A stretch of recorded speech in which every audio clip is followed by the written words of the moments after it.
Ok, comment dire, euh, euh, dans la résolution des problèmes de vol, de fraude et de tout le monde dans les entreprises, donc ce que nous retraçons, ce sont juste, comment dire, ce que nous retraçons, ce sont juste les avoirs les avoirs, c'est en fonction des avoirs des employés que nous pouvons, comment dire, retracer ce qui a été volé. Donc, quoi qu'il en soit, ce qui se passe, c'est que j'avais dit euh,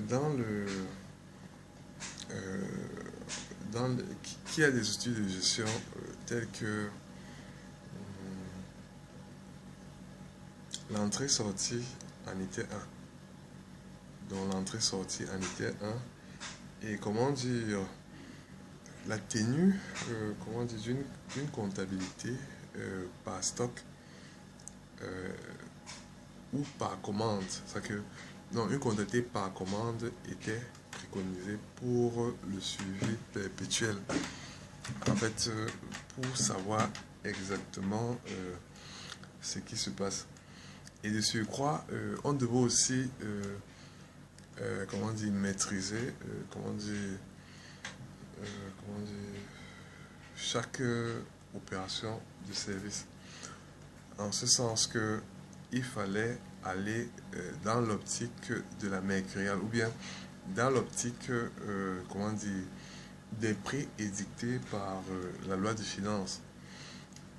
Ça veut dire que un patron devrait avoir les prix édictés par la loi de finances. Parce que cela, l'État donne cela chaque 31 après la fin d'un exercice. Parce que beaucoup de patrons sont souvent désabusés.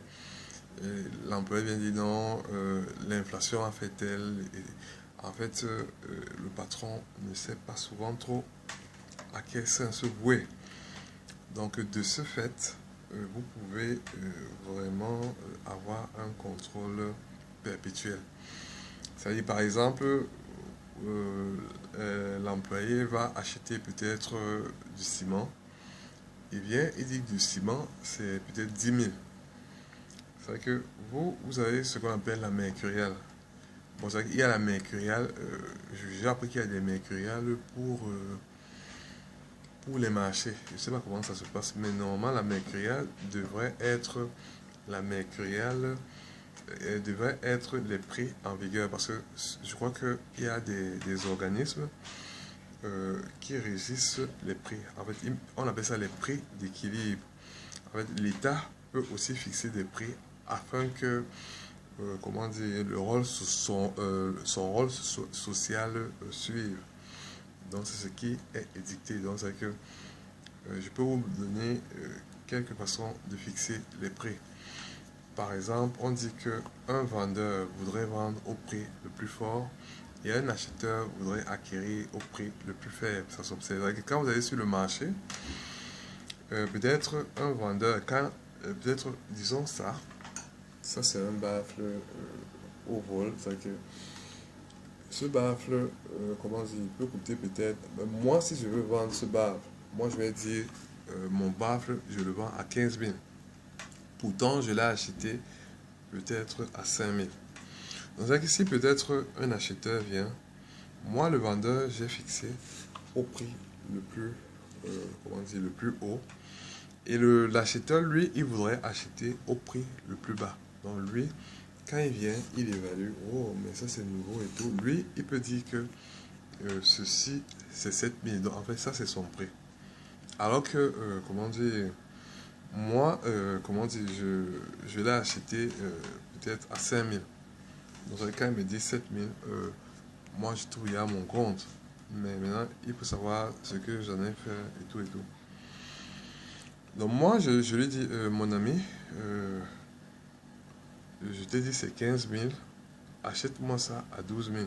Donc, oh, C'est que moi, je suis toujours au prix le plus fort. Tant que le monsieur tombe dans mon truc, on appelle ça le chuki, moi je suis très content.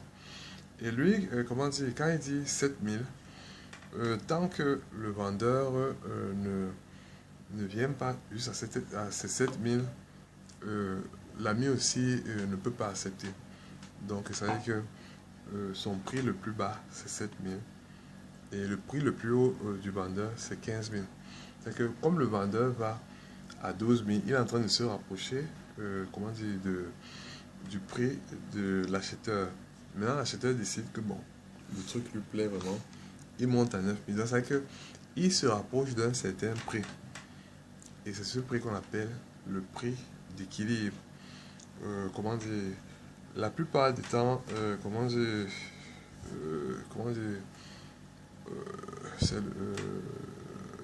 il y a aussi ce qu'on appelle le prix psychologique. Donc, mais la plupart du temps, le prix d'équilibre, comment dire, s'observe, comment dire, ouais, c'est un peu ça, oui. Parmi les différents prix auxquels l'acheteur voudrait acheter, auquel le vendeur voudrait vendre. Donc, c'est un peu ça. Euh, la plupart du temps, le prix d'équilibre peut être un peu assimilable à des tranches de société, à des tranches de la société.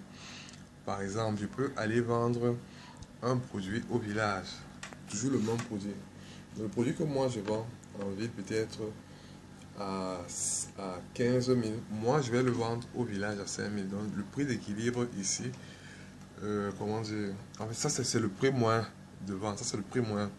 Donc le prix d'équilibre, comment dire, relèverait, comment dire, à, comment dire, à venir à une entente telle que nos deux prix coïncident. Donc ça c'est le prix d'équilibre. Donc c'est que moi je taxais à 15 000 et parce que lui il veut vraiment, il n'a pas, je descends à 12 000. Parce que lui il veut vendre et comment dire, il n'a pas beaucoup de clients, lui descend, lui monte à 9 000 et il veut acquérir. Donc c'est que si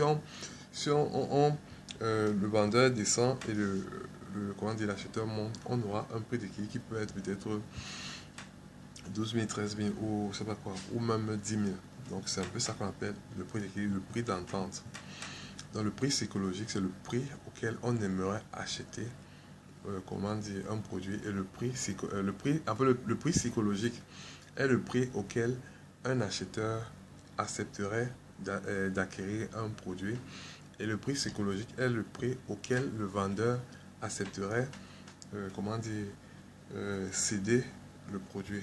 Donc ça c'est ça. Donc ça veut dire que le prix psychologique n'est pas le prix d'équilibre.